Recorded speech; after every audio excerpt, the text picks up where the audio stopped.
Your mother laid 20 to 30 eggs in an active termite mound. It's so hot inside that it works just like an incubator. Clever, isn't it? This way, your mother didn't need to sit on the nest to incubate them. But she still protected you and your siblings from cannibal attacks for a few months, and then she abandoned you. I'm done here. You see, in your species, there's no such thing as family. What kind of creatures are you, really? Anyway, let's get back to our story. You managed to break out of the egg using your egg tooth. You made it out, but this place is pitch dark, and the humidity and heat inside are unbearable. Your instincts are driving you to quickly dig through the soil. Otherwise, other babies might hatch and eat you.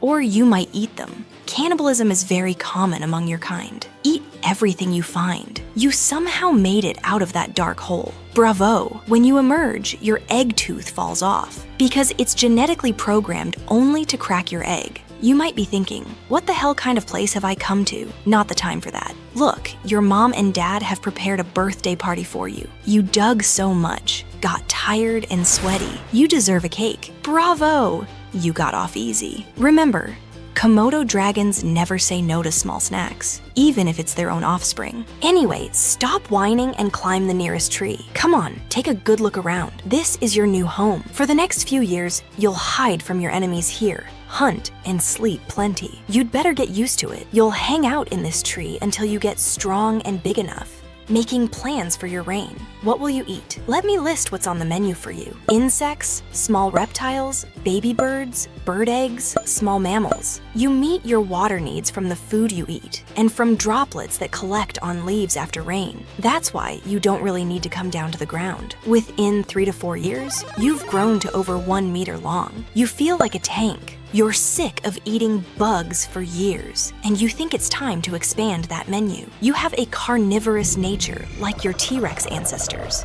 and you have nothing to do with plants and stuff. So you've added wild rats, frogs, carrion, wild chickens, and small Komodo dragons to the menu. If you can catch them, of course. However, finding food down here is harder than up there. Up in the trees, prey came to you. But here there's much more competition, and catching animals isn't that easy. That's why to catch your first chicken, you'll need to get your ass up and run. You're now 10 years old. Age 10 is when a Komodo dragon is at its most dangerous. Let me tell you a bit about why you're so dangerous. Before getting into less important matters like height and weight, let me talk about the armor on your body. Under your skin, there are small bone-like plates called osteoderms. These make you an unstoppable tank. You might not have very strong jaw power, but you have venomous secretions. So even a small bite is enough to kill your prey. You're 2.5 meters long. This makes you the world's largest lizard, like a dinosaur that jumped into a time machine and came to the present day. You've reached a full 90 kilos, and you can also run at 20 kilometers per hour over short distances. I say short distances because you can't run for long periods. This is nature's turbo mode for you. And finally, you've been ruling these lands for a full 4 million years. Yes, 4 million years. You've grown up now, and it's time to claim your own territory. But there's a problem. Every Komodo dragon thinks they're the king of the island. This is my territory, you think, but Angry Joe on the next hill is thinking the same thing. Well, of course there's going to be a fight. A Komodo dragon fight works like this. First you face each other, then you size each other up, like saying, well, who are you? Then you stand up and approach each other claw to claw like wrestlers. This is now a full WWE match. You try to climb on top of each other. Whoever knocks the other down wins. The loser says, okay bro, you're the biggest, and runs away. Of course, sometimes things get ugly. The biting session with venomous teeth begins. That's when the situation gets really dangerous. You're lucky, you won a few fights, and now you have a 5 square kilometer territory, your own kingdom. But there's only one problem in this kingdom. There's no one to fall in love with. You've turned 15, and now it's time for love. But flirting works a bit differently among Komodo dragons. First, you need to track scents to find female Komodo dragons. You stick out your tongue tongue and search for chemical signals in the air, like asking, "Are there any single ladies around here?" You caught a scent, you get excited, you run, but waiting for you there isn't just one female. There are 4 to 5 other males too. Everyone's trying to impress the same lady. There's no saying, "Hey bro, there's a line." A fight breaks out here too. The males wrestle with each other. The strongest one wins. You easily handled the first few rivals, but the last one is a real monster.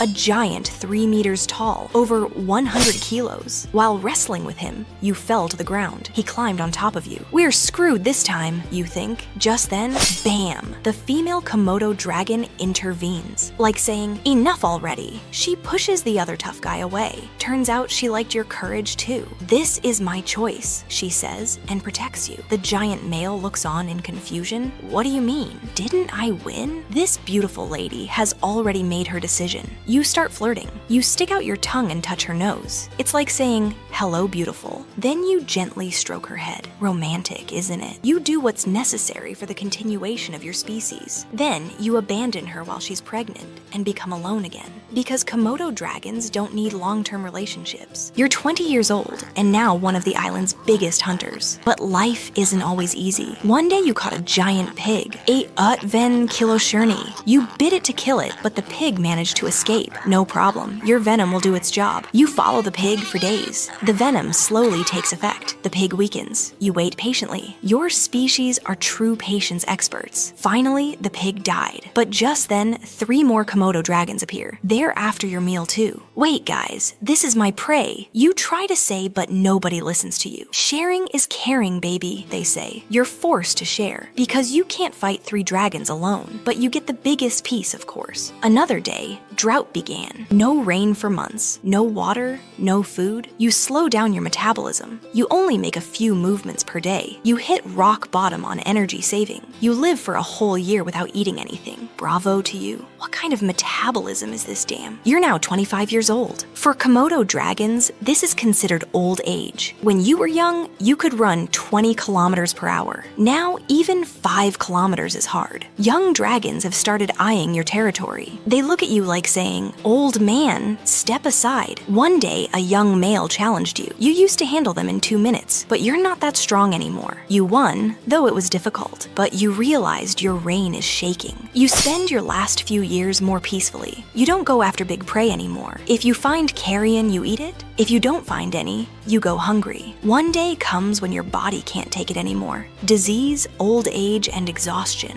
This is nature's law. As you take your last breath, you think, "I lived 30 years, fought hundreds of battles, had dozens of romances, ate thousands of meals. Not bad." And so you bid farewell as a member of a species that's 4 million years old. Remember, Komodo dragons only live on 5 islands, and their species is under threat. Maybe future generations will only read these stories in books. If you ever go to Komodo Island, show them respect, because they are real dragons that have managed to survive for 4 million years. I'm not a big lizard. I'm a dragon. Every Komodo dragon. If you liked the video, don't forget to like and subscribe to the channel. Also, if you patiently watched the story all the way through, please don't forget to like the video. Write a comment and subscribe to the channel. Thank you for watching.